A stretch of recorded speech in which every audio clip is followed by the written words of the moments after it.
Good day mga tol, JD nga pala at ngayon nga nandito ako sa isang pet shop sa Mediano. Solid na ito mga tol. Oh. Kasi ito mga koy. Ito yung solid mga tol. Oh. Ganda.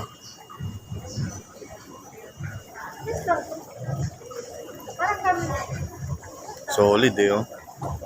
Saan ba? Ay, ito catfish. Ito yung trip kong bilhin, catfish. Oo, catfish yan. Ito yung mga beta nila may mga tol. Oh. Dalawang kulay lang meron sila. May pagong din sila dito mga tol ito. Tayo dito. May hamster din sila. Ito mga tol, hamster nila. Dami din.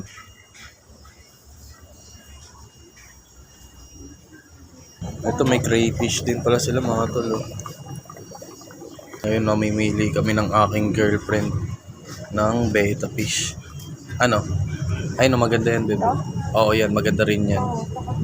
Tsaka yung saan, itong katabi niya. Ito yung maroon, maganda rin. No? May nabudol na tayo mga tol. Yun na nga mga tol, ito yung unang pinipigilan pa ako bumili ng beta. Epekto ng nabudol. Ayaw-ayaw ka pa ha.